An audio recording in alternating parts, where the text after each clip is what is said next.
Radhe Radhe, everyone. Thank you for this opportunity. So we'll begin with the prayers. Gurur Brahma, Gurur Vishnu, Gurur Devo Maheshwaraha, Guru Sakshat Parabrahma, Tasmai Shri Gurave Namaha. Vasudevasutam Devam Kamsachanuramardhanam Devaki Paramanandam Krishnam Vande Jagadgurum Krishnam Vande Jagadgurum. So last week we covered verse 1 from chapter 6, which is the Supreme Lord said, "Those who perform prescribed duties without desiring the results of their actions are actual sanyās or renunciants and yogis, not those who have merely ceased performing sacrifices such as Agnihotra Yajna or abandoned bodily activities." So this week we'll be covering chapter 6, verse 2. Does anyone want to recite the shloka?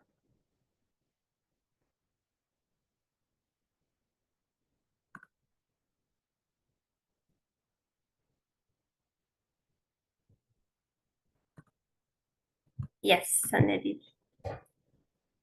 I'll give it a try. I don't know. First time. Okay. Yam sanyāsamiti prahur yogam tam vidhi pandava na hyasanyasta sankalpo yogi bhavati kaschana. Yes, thank you. Is there anyone else? Nitinji, yeah. Yeah, I can try. Yam sanyāsamiti prahur yogam tam vidhi pandava na hyasanyasta sankalpo yogi bhavati kaschana. Yes. And then I think Sri Ramya ji has her hand raised as well. Rupa ji as well, yeah. I need to unmute. Okay, Rupa ji, maybe you can go first. Radhe Radhe. Yeah. Radhe Radhe. Let me give it a try seriously. Yam sanyāsamiti prāhu yogam tam vidva pandava na jñāsamnyasta sankalpo yogi bhavati kaschanaha. Radhe Radhe. Shri Radhe Ramya. Radhe. Radhe Radhe. Yes. Radhe Radhe. Yam sanyāsamiti prahur yogam tam vidhi pandavaha nahya sanyasta sankalpo yogi bhavati kaschana. Thank you. Thank you. Looks like there are more hands. Yes. Okay, let's quickly take Falguni ji, Radhe Radhe. Yam sanyāsam iti prahur yogam tam vidhi pandava na hansyastate sankalpo yogi bhavati kaschana. Radhe Radhe. Radhe Radhe. Thank you. Pratyusha ji, Radhe Radhe. Radhe Radhe. Okay. Yam sanyāsamiti prahur yogam tam vidhi pandava nahya sanyasta sankalpo yogi bhavati kaschana. Radhe Radhe. Thank you. Yes, so the translation of this verse is, O Pandava, when they speak of what they speak of as sannyasi, know that to be the same as karma yoga, for none becomes a yogi without renouncing thought of the world. So there's the exact translations on the side, if you would like to look at that, and then we can go ahead and move on to the next slide. So the first line of the shloka, Yam sanyasam iti prahur yogam tam vidhi pandava, means that a sannyas is essentially equivalent to a karma yoga. Their renunciation can be the same because it's an internal process rather than the external. So to go more into the specifics of that, there are two types of renunciation. There's Falgu Vairagya or Yukt Vairagya. So Falgu Vairagya is superficial renunciation. So someone could be a sannyas where they are kind of wearing the traditional orange garbs, or they either cut off all their hair, they're growing out all their hair. But if they haven't purified their heart and they haven't removed all material desires, they actually aren't truly detached from the world. So their renunciation isn't complete. Yukt Vairagya, on the other hand, is proper renunciation. So that's when you truly give up all your material desires and you're focused on serving God or uniting with God. So renunciation is an internal process, which means that the sannyasi who has renounced their actions is actually the same as a karma yogi who is still performing their actions, because we are renouncing the fruit of our actions and our material desires, not necessarily the external acts. Yes, Sandhya Didi. Yeah, just to bring forth something that I recently got acquainted to was within Yukt Vairagya. Again, there are probably multiple classes, but the two broader ones that I kind of came across was people who are following the path of Gyan and they have taken a Vairagya, or people who are following the path of Bhakti and have taken a Vairagya. And it was people on the path of Gyan who have taken Vairagya, they are the kind of Vairagis that we typically associate with people who go to for a secluded meditation and things like that. But the ones apparently on the path of bhakti, people can take Vairagya by just choosing to serve their entire life for spiritual duties, which need not involve them to seclude themselves from the world. But whatever they do with their body, mind, and soul is for the higher paradharma. So yeah, just wanted to bring that. Yes, yeah. So I think in bhakti, rather than seeing everything as like nitya or unreal, you see it all as opportunities to use it in the service of God. Yes, thank you for that. So then the second line of this sloka, nahyasanyasta sankalpo yogi bhavati kaschana. So this is basically kind of the process of how we get binded in the world. So our sankalpa is the pursuit of the mind. So anytime we think of an object or an individual, anything that we have attachment or aversion towards, we are focusing that thought in our mind. And so what happens is that leads to a desire or kama. So that's when we have that longing for that pleasure or enjoyment. And this is a selfish satisfaction because we're only thinking about ourselves. And then that becomes karma. So when we do an action based off of that thought, it binds us to the material world and we kind of continue in this cycle of samsara. So renunciation needs to happen from the root, sankalpa, from the seed of thought, which is sankalpa. What happens is if we aren't able to remove the actual seed of thought, then once that becomes stronger and stronger and becomes karma, like how a tree has roots, that karma will bind us. So we won't be able to get rid of that cycle.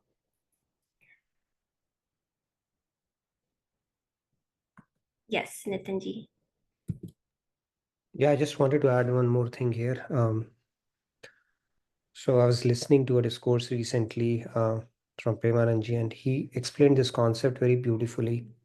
So if you are a sannyasi, let's say you are born because of your past karma or prarabdha or whatever spiritual growth you have acquired in a family where you can do karam sannyas, right? That's where you have reached an advanced level of renunciation, and your ichha or desires is basically you have given up that, and anything other than related to service of God. But let's say you're a householder, right? You cannot get rid of ichha shakti. You will still desire, like you have a family, you would like your kids to do well, you would like the welfare of your spouse, right? Like people do karwa chauth for whatever reason, and other things too, right? So that ichha shakti cannot be done away with. You still wish well for your family, you still wish to progress materially, do well in your job, and all those things. So what he beautifully said was, which made a lot of sense, was you cannot give up ichha, but what you do is you surrender your desire to God. You say, God, this is what I want to, do. Now I leave it up to you. Okay, you do the surrender of that. When you keep on doing that surrender, eventually it will lead to the same thing, as the same sankalpa as a sannyasi would have. Why? Because you have to do that as part of your family life, but then you surrender it to God, that God, I leave it up to you. If you think it is right, go ahead and fulfill it. If you think it is not right, I leave it up to you completely. Now if he fulfills it, that means it's his kripa. He thinks that is for your betterment only, maybe for you to advance spiritually, materially, whatever. If it doesn't do that, you simply accept it, right? So when you start surrendering your ichha or desire to God, right, rather than curbing your sankalpa itself, because in household life, or for that matter, if you are not truly a sannyasi, you would have to live with that fact, right? You have to want to do, then you will also attain the same result as a karam sannyasi, which is a very interesting concept. You simply surrender it to God. You're not attached to the fruit. It's like, I leave it up to God, okay, because I don't know what is good for me. Now God may choose to fulfill it, or he may delay it, or may he just not fulfill it. In all the three cases, you are completely acceptance of the consequence, and it will eventually lead you to the same result as it would for a sannyasi. That's the concept. So just wanted to add that. Yes, thank you so much, Nitinji. So kind of one interesting point that I heard in a lecture is how there's the law of diminishing marginal utility. So that means that the more you use or consume something, the less satisfaction from each additional unit of that thing. So when that comes to our material desires, whenever we fulfill them, we think that, we'll be able to um, get rid of, or we'll be able to have happiness, but in reality it leads to further misery or suffering. So kind of like how if you have an itch on your skin, you think that if you itch it it'll go away, but it actually sometimes gets worse. And so no matter how hard we try in this material world, our material desires can never be completely fulfilled. And most of the time, the more that we try to fulfill it, the less happiness we get. So that's why when you are trying to fulfill your sankalpas or your material desires, it just leads to karma bhoga. But if you're able to renounce it, so even similar to what Nitinji said, if you're able to surrender it to God, then that would lead to karma yoga, where you're doing everything for the service of the Lord, and your material desires are now according to His will. Yes, Nitinji. Okay, I just wanted to add a little bit. So karam bhog, when we do, right, because of sankalpa, karam bhog leads to rog. And anybody knows what is the biggest rog in this world? Which is the biggest rogue? Rogue, we know, right? I mean, it's not the rogue English word Rogue, but rogue in Hindi. Anybody wants to take a shot at it? It's interesting, actually. We all are suffering from it. It's the biggest rogue.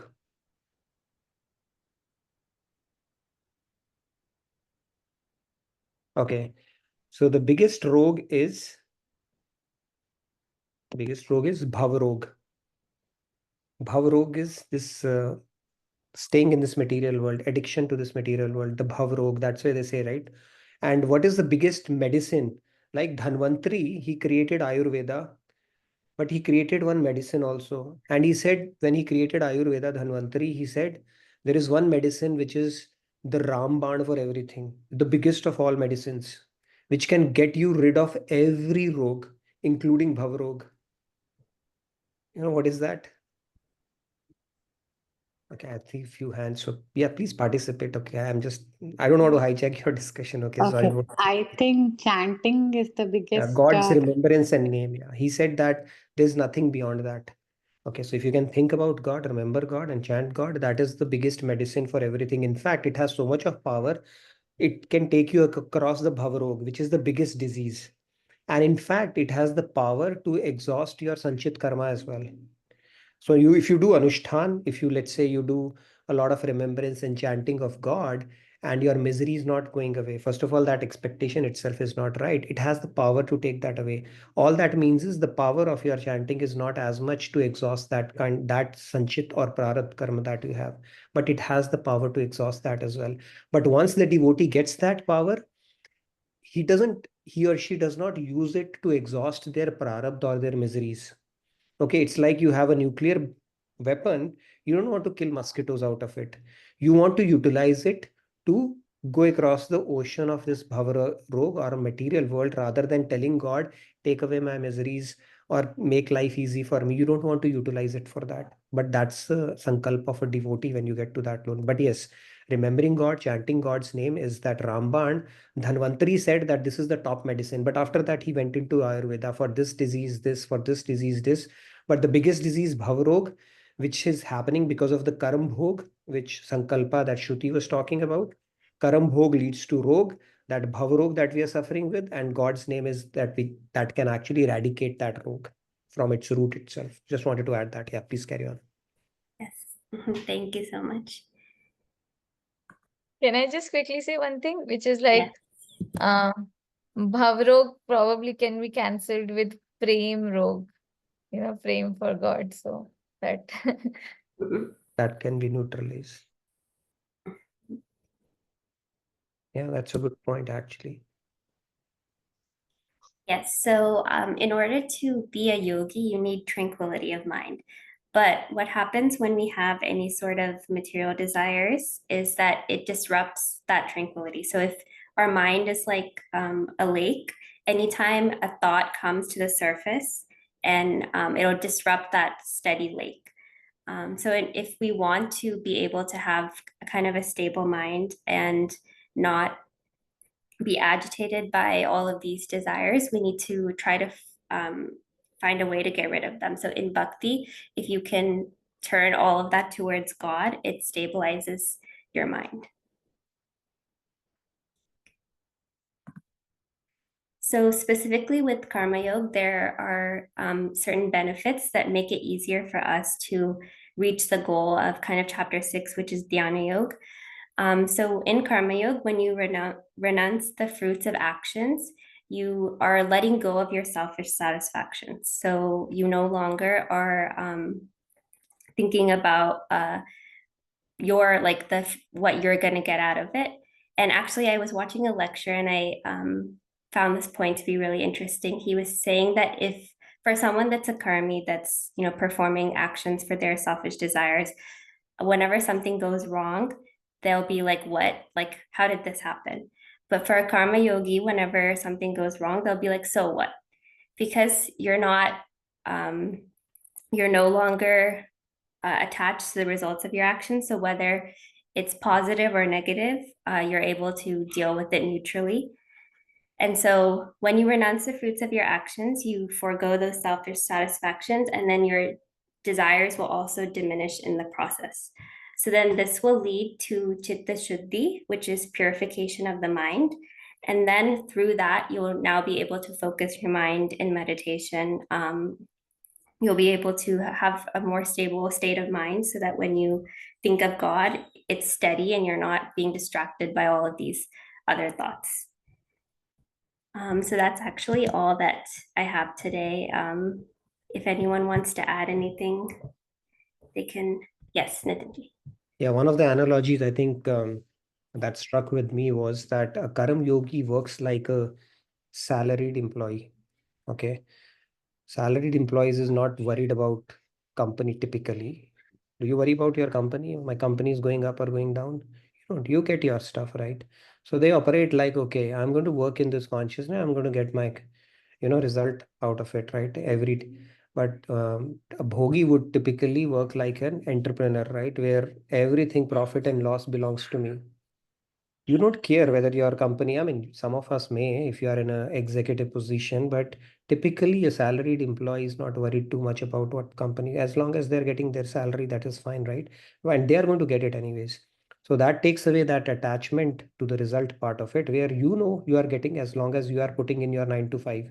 Similarly, Karam Yogi knows their actions, whatever action they do, God is going to give them the result, right? It's all for the pleasure of God. So that responsibility or that pressure or the anxiety of that result is taken away from their shoulders. They know they're going to get, whatever is the best result out of it. But when we get too attached to it, that's when we start getting into the karmic cycle, which is what we are stuck in, bhavrog, or the binding karma because of the bhog, the tendency to enjoy the results for ourselves, or thinking that the loss is ours or the profit is ours. So that's where we get stuck. Just wanted to add that. I can talk a little bit about Falgu Vairagya, unless we had anything else. I had a few slides as well on that. But yeah, Pratyusha had something. Yeah, like I wanted to talk about something that Nitin sir said about surrendering your desire. So one side is like you have, say, desires 50, 60, 100,000, and you're like saying that, okay, God, I'm giving this to you. You fulfill whatever is right according to you. So that is one side. Another similar thought that I had was like, God has a goal for all of us, already decided. But what happens is we have a mind, and the mind's tendency is to create new desires. So the moment we start working on one desire, which we think is the most important at that particular time, halfway or maybe 10% or 20% into that desire, our mind says, oh no, another, you should not go like this, we should go like that. So it keeps generating new desires. So surrendering your desire is also, in a way, not creating it. You say, okay, abiding. I'm in, it's like, yes, I don't want this. It will come only through knowledge about God that I'm going your way. So I'm not creating more desire. So another point that I have, which is similar to what we've discussed, is there is a dam, okay, and in that our mind is like a dam. We contain all the thoughts and everything inside, but then there is one prominent desire which will break the dam of our mind, and then we will keep thinking about it. So, and then we have a regulation on the dam also, which we can do by regulating our desires. So, which primarily we say that that four things that we have, that mating, eating, defending, and one more thing was there. So, if we can regulate those four areas, that also actually, not thinking bad, not eating, like for food example, people who eat non-veg, they are basically eating the animals who are dying in either fear or some kind of agitation. So when we consume that, we also get it, right? So that kind of things, if we can regulate, that will actually calm down our mind, and we can focus on more constructive things. Similarly, thinking bad about others, all those things. Radhe Radhe. Thank you. Thank you. Yes, so I can stop sharing my screen so that Nitinji can. No worries. Let me share. I wanted to share a few things. Are you able to see my screen? Yes. Yes. Okay. So I think this word is used, Falgu, right? So I was checking out what's the context or the history behind that. So there's a story of Falgu River. So during Ramayana, Lord Ram and his wife, they were resting on the banks of river Falgu, and they wanted to do Pindadan to the ancestors, right? We do that Pindadan as a ritual. And the provisions were arranged, and goddess, Sita, she was waiting on the banks of that river. Now, Lord Ram had gone for the provisions, and sisters appeared, okay, to make it interesting for Mother Sita. And without there, she offered something sand from the river bank. And because Lord Ram was not there, there was a cow, sacrificial fire, and river Falgu, and the tree as witnesses. And when Lord Ram came back and questioned them all, they all refused. I don't know what was that Leela. They all refused that they didn't, because they wanted that Pindadan to be done again, Brahmins, so that they are fed again. And all the witnesses except the tree said the lied. So Mother Sita actually gave curse to that okay, although that you river are you are there, but you will continue to hide. People will not be able to perceive you because you lied. And that is, at least as the legend goes, that is the story behind it. So this riverbed, if you go there, that riverbed actually, it seems to be dry externally, but beyond the surface there is the river. Okay, that is why it is called Falgu Vairagya, because on the surface it seems like Vairagya or detachment, but beneath that the desires are still there. And that is why this word Falgu is used. That means it is there. You have artificially hidden it, or it may not appear on the surface, but it is still there. And if you take Falgu Vairagya, that is what we're going to talk about, like this, right? So there are Yukta Vairagya. First of all, what is Vairagya? Vairagya is explained as V plus Rag, opposite of attachment. Okay, opposite of attachment. That is called Vitragya. It is called Vairagya. So it is renunciation. And these are the two types. We said Yukta Vairagya and Falgu Vairagya. So Yukta is when you are linked or connected, truly Vairagya. You are actually feeling detached from that thing. That means it's a little bit like what do you call that? Roasted chana. Can it sprout? It cannot, right? So that detachment is there already. It cannot sprout. But in Falgu Vairagya, you might have artificially suppressed it, but it's still there. The moment the seed will get the fertilizer, the sunlight, the air, the water, it will crop up again. Or you have artificially renounced it, the seeds are still there, right? And then it's just a matter of time before it will resurface again. So that is called Falgu Vairagya. And it is artificial renunciation where your mind is still attached to Maya and you're not aware of it, right? That's why they say Karam Sannyas you cannot take on your own. A lot of people use spirituality as a weapon, saying, hey, if you do that, I'm going to take sannyas, I'm going to go to Kailash, or I'm going to go to Vrindavan or this forest. But what are you going to do if you go there? If your mind is truly not detached, then you'll think about the world even after going there, and then you'll be neither here nor there. And that is why it's strongly recommended. It is condemned actually to take premature sannyas, because if you do that, you would not even be able to perform the duties that are obligatory on human life if you prematurely reject it. And that is why it is said vairagya or this kind of a sannyas has to be taken only under the expert guidance of a guru. You cannot take it prematurely on your own. It's a little bit like fruit, a fruit which is truly ripe. When the fruit is ripe, it automatically goes, gets detached from the branch, and you can enjoy it, the true taste. But if you pluck it prematurely, then the taste is not there. You can use masalas like they do in India these days to make something artificially ripened, but then it will not have the natural taste in it. So similarly, the true Vairagya is the one where you are actually ready for it and then you simply move away. It's not something that you decide on your own and take a premature step on, right? Like, for example, it happened in the case of Buddha. When it happens, you just walk away in the middle of the night. Okay, your baby is there, wife is there, doesn't matter. You're a fish, like fish out of water, because you're ready, you're at the tipping point for it. But it doesn't happen to everybody. They say that the call of God is the strongest, but then that call of God does not dial your number just like that. But when he does, then you will not stop.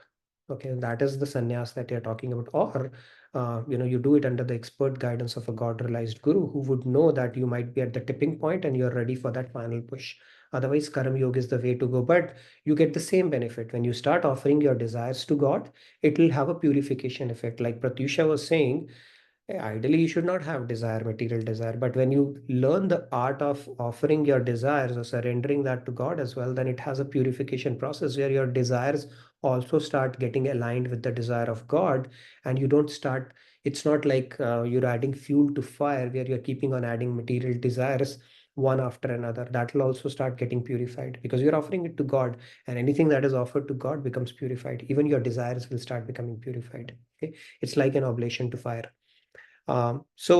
If somebody is stressed out from worldly responsibilities, hey, there's a lot of pressure, from boss at family and household life.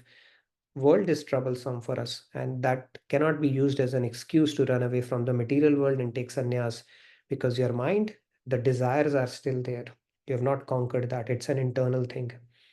Externally you might feel that way, but internally you are still not there. So desires are there. Even you might have worn those, adopted monkhood from outside, but internally your world is still attached, your mind is still attached to the world. You still have desires, and then you will think about the world, and then you'll be neither here nor there, and eventually you'll have stress because of running away from problems artificially. So that cycle will continue. So that is where Lord Krishna is strongly condemning premature sannyas. And in fact, he's telling Karma Yoga will give you the same benefit, and it is recommended for 99% of the people.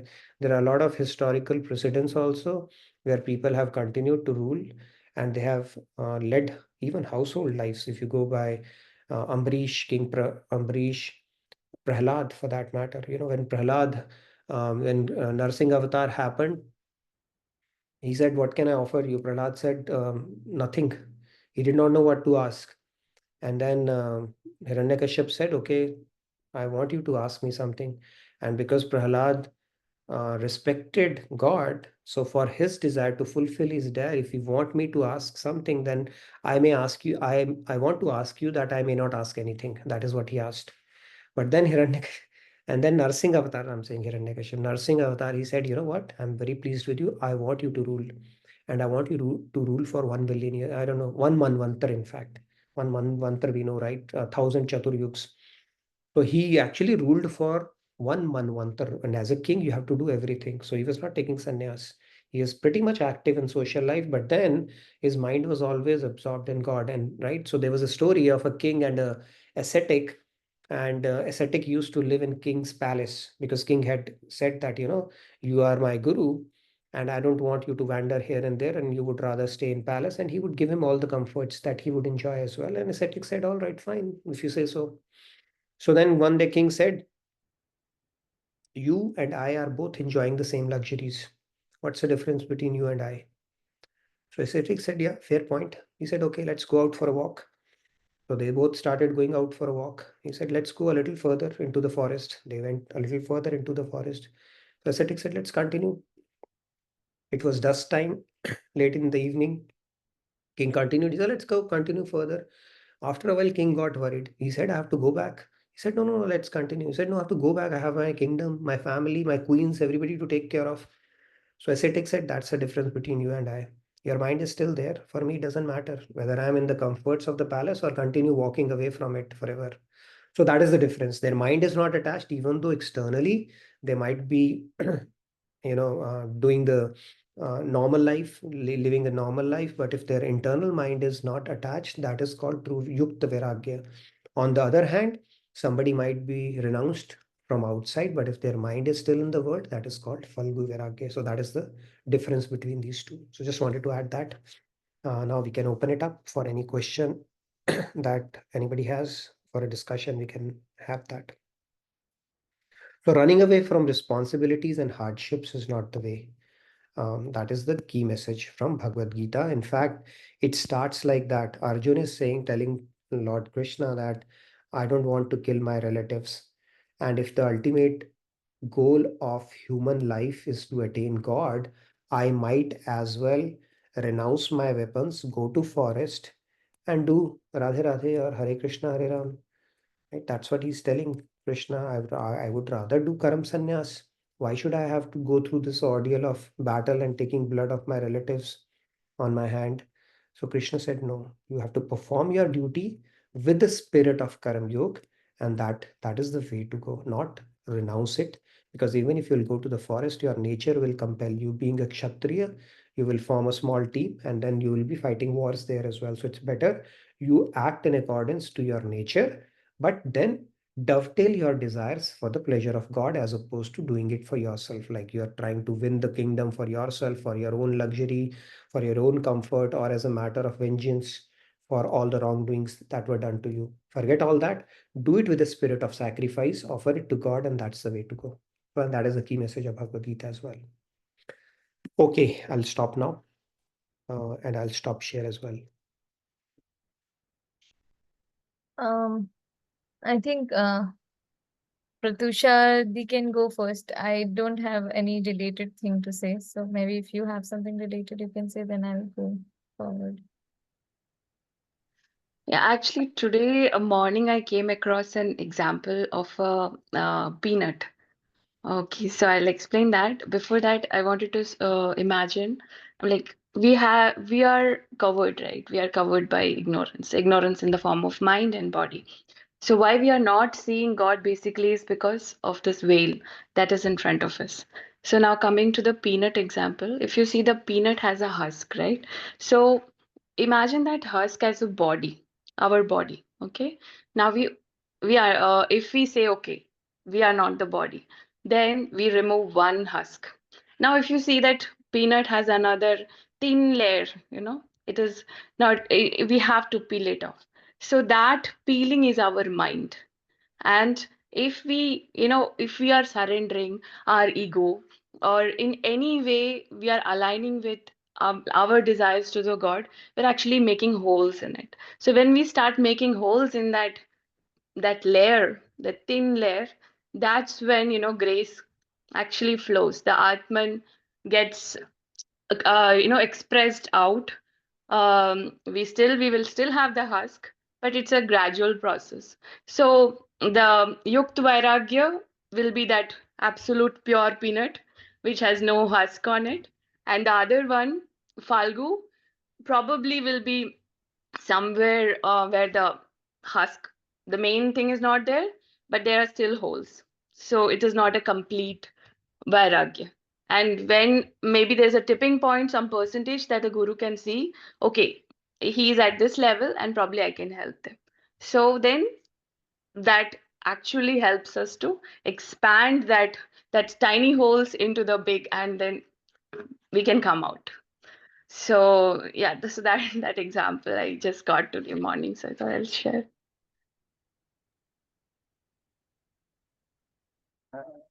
Okay, so thank you. And I think that clarification for Yukt versus Falgu Vairagya is very, very important.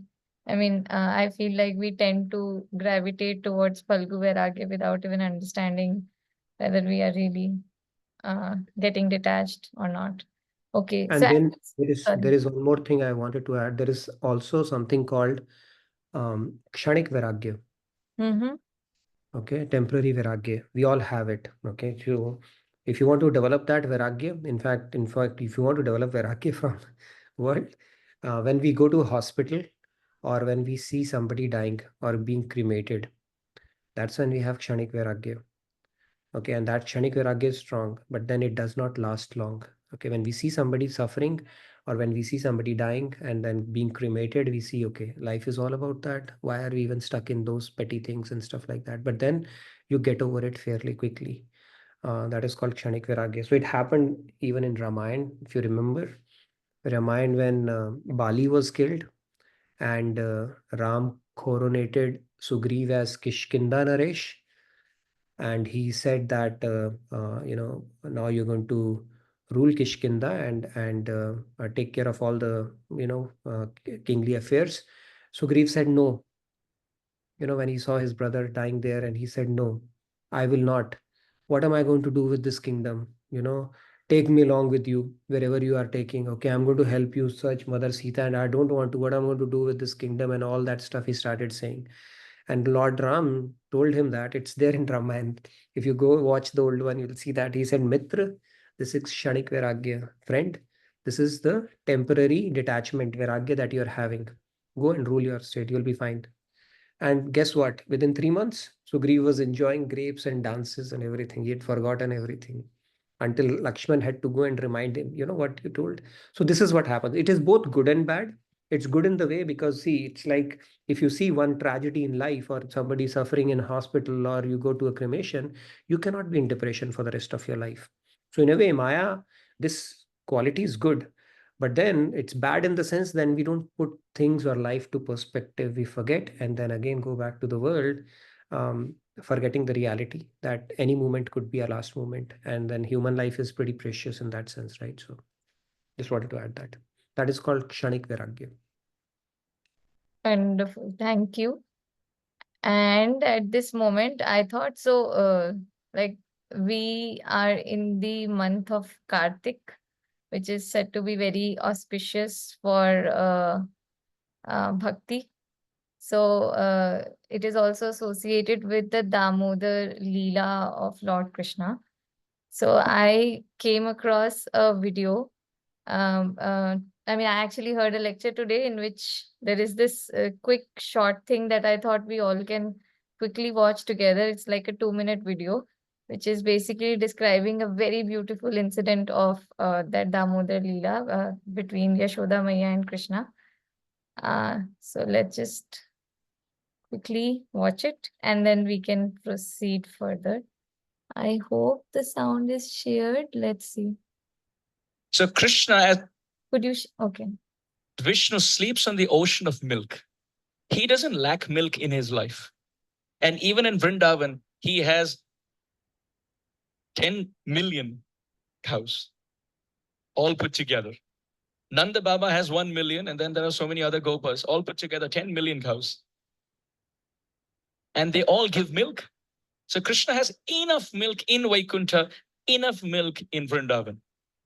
But what he's looking for is not milk. What he's looking for is the love through that milk. The milk is only like an envelope. He's looking for the letter in that envelope, which is the love of Mother Yashoda, which he doesn't get anywhere. So when Mother Yashoda starts to feed Krishna, it's described, Krishna is tasting the milk of her affection and he breaks into a smile as a baby. It's almost like the lotus flower of his face has got the nectar of Mother Yashoda's love. Now he's getting even more tastier. So Krishna's looking at Mother Yashoda and breaking into a smile of joy, of satisfaction, of fulfillment. And Mother Yashoda, as she looks at Krishna's smile, she starts to smile. And when she starts to smile and get happier, her milk gets sweeter in affection. And when the milk gets sweeter in affection, Krishna tastes it even more and he breaks into a bigger, wider smile. And looking at the wide smile on Gopal's face, Mother Yashoda becomes happy. And when she becomes happy, her milk becomes sweeter. When her milk becomes sweeter, Krishna becomes happy. When Krishna becomes happy, he starts to smile. And this is unending. Because Mother Yashoda's love is unending. Krishna's desire to taste that motherly love is unending. And the milk on the stove is thinking. So that's it. There's like follow-up. Of course, it's a long leela, followed up by, milk getting boiled and Mother Yashoda leaving Krishna behind, and so it's a very beautiful one. And this was just a short segment that I heard, and I was like, this reminded me of the Jhulan leela between Radha and Krishna, that they were both trying to please each other, and that process, it becomes a cyclic love which keeps increasing. Same thing between Mother Yashoda and Krishna. So I just thought we all can have a look at it, especially during this Damodar month of Lord Krishna. Right, and there are thesis written over this Leela, okay, of what happens to the milk that boils over. Okay, and people have written commentary on that milk, that milk could not take that separation from Krishna. Okay, and given a preferential treatment, Krishna was giving that to Yashoda Maya, feeding him and not going for that milk, and it commits suicide by coming out of that boil, right? So they said no, its anger actually blew over that it could not contain. So a lot of commentaries are there on that beautiful Leela. But yeah, thank you for. I think Champaji wanted to share something. Champaji, you raised your hand. I thought I saw that. Yes, Thank you for Champaji. sharing that. It's a beautiful Leela. Thank you for In fact, we also have Pratusha ji. She has prepared like Damodarashtakam. If we have like some time, maybe I don't know if we can do the complete thing or if we want to do like one stanza of it. We can think about it. And should I first take Champaji's hand? Radhe Radhe, if you Radhe, Champaji? yeah, Yes. Radhe, yeah. I just wanted to add one more type of vairagya. It is called prasuti vairagya. When the mother goes through the pangs of labor pain, she will think this is all. I will not have any more child. Like they say, smashana vairagya. When somebody's during the death, you get that vairagya. They're all kshanik, as Nitinji said. And I think we should. Yeah, I've heard that Champaji from a lot of Prasuti people. They forget. They said when we had that, we said we are not going to have any, but then they forget, and then they have the second baby, right? Because that experience is so beautiful after that, but they forget that. Yeah. Prasuti Vairagya. And I think we should celebrate Damodar month this time. It's, as Nitinji said, there is a lot and lot of literature on Damodar Leela. And Thank it's you. so beautiful. It's very beautiful. Yeah. So, and actually it is very deep. The philosophy is very deep. True. It's just not the tying of the rope. Absolutely. Nitinji will throw light on that. No, I mean, whatever I little remember, maybe Champaji, you can explain that better. I remember a little bit that you are trying to tie Brahma. First of all, you can't catch Brahma, right? The Brahma which who's Brahman rather, who does not enter the trance of big yogis. Now you're trying to catch him just like that. You can't catch him. Yashoda Maiya was trying to catch him, right? So she could not. Until he decided, okay, out of love, he decided, okay, you catch me. Now she's trying to tie him. How can you tie somebody who's infinite? So whenever she was trying to bring the rope around him, it was always falling two fingers short. Right, Champaji, you can add more if I'm getting it wrong. Yeah, right. Always two fingers short, right? Until I'm hearing that Radharani then finally gave rope, okay, take this one. Now you can tie him, right? So Brahma is infinite, you can't tie him just like that. But Yog Maya Shakti, he's under the sway of his Yog Maya Shakti. So finally, the rope that was given by Radharani, he chose himself to get tied by that. Not chose, but then he finally got tied. And I think as part of that Leela, he liberated a couple of yakshas as well, right? Nal Kuber, yeah, that tree. He brought down that tree and they were liberated. So maybe Champaji, you can add that. So I remember that little bit, yeah. Nal Kuber, actually, they are Kubera's sons. Yeah. They were actually completely drowned in material desires, and once they were having a bath in a pond, absolutely naked, and Narada cursed them. You become trees because they don't wear dress, no? You can stand like that. For years they were there, and he liberated them. Every Leela of our beloved Krishna has so many deeper meanings to it, you know. True.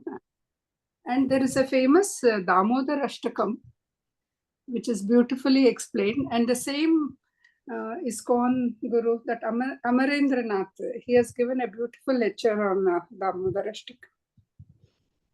Absolutely.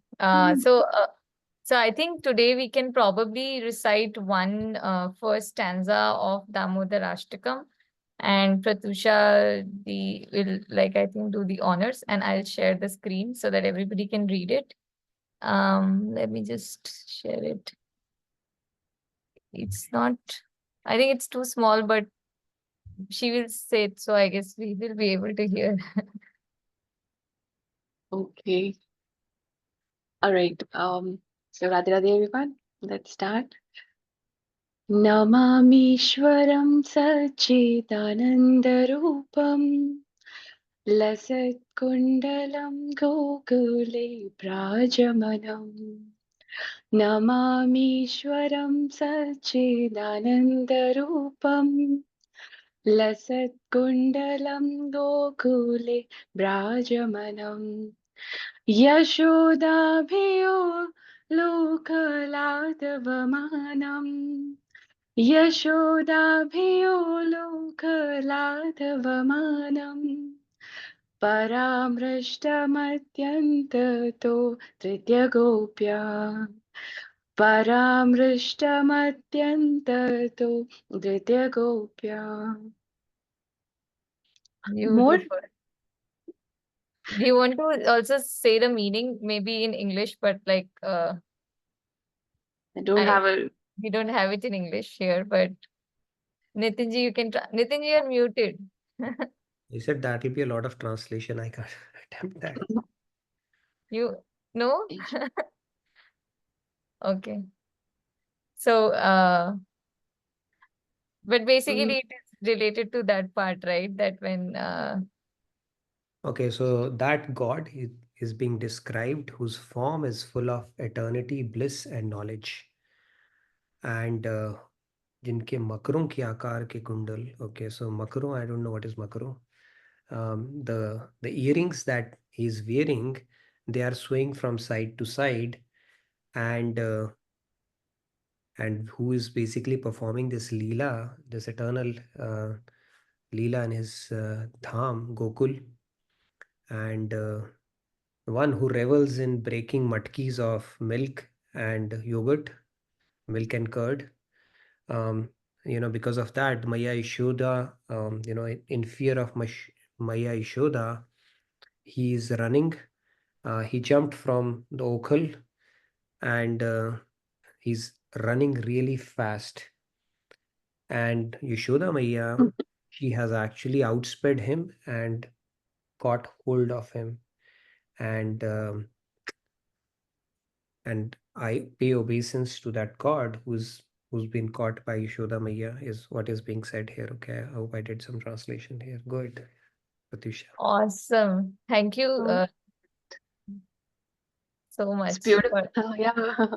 like both of you, one for singing and other for translating it beautifully. And actually today from Amarendra Prabhu, I also heard this.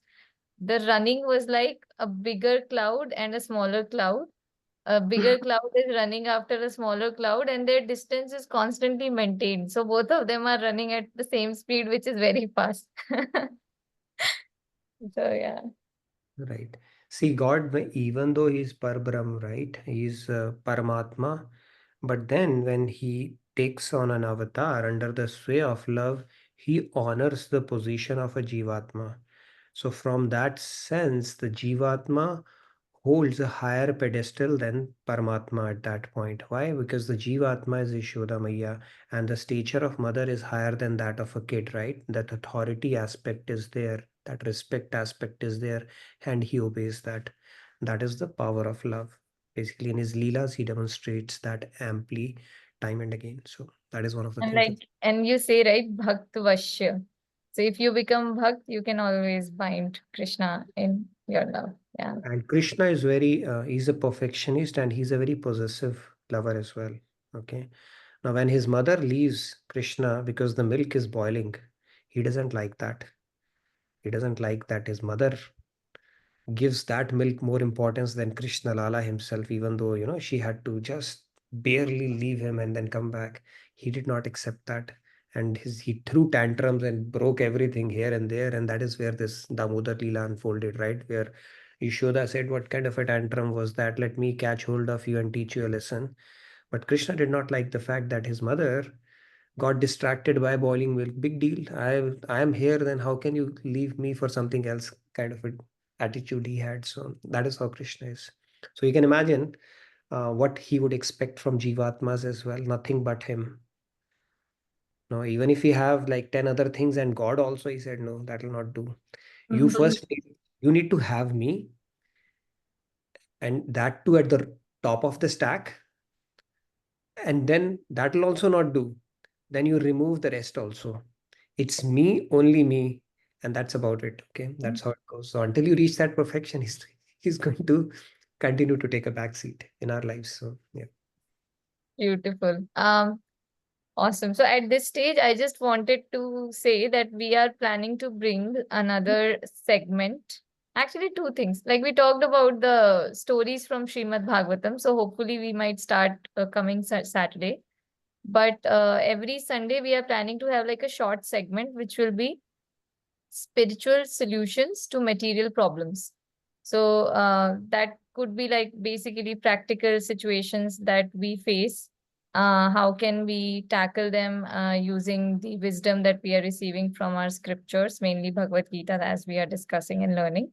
So we would share probably a spreadsheet or like, a Google form to learn from you what are the material problems, pressing material problems for which we require spiritual solutions, so that we can start building case studies. So we'll share it in our community. I hope all of you are a part of it, and then we can proceed further from there. So I guess that was the announcement, and it's already the time. So do we? Thank you Yeah, so much, Shruti. this is a Yeah. good one. I think if we can build on it, how do we apply the knowledge in real life scenarios? Theory is good, but how do we, if we can think through it and come together as a group, that what is in this kind of a problem, this is the learning from Bhagavad Gita or Bhagavatam, and this is how it translates to how we should try to solve it in our heads. I think that will be very beneficial. So let's do that. That'll be nice. Yeah, I'm really looking forward to like flow charts, like, where we can simply say yes, no, logic. If it works, then apply this and proceed further, kind of a thing. So, yeah. That'll So, be nice. Thank you. all right. So, thank you, everyone, for another great, enriching session. So, yeah, I think. Thank you, Shruti, for a wonderful presentation. Thank you, everybody. Thank you, Nitinji. Radhe Radhe. Okay, Radhe Radhe. Radhe. Radhe Radhe.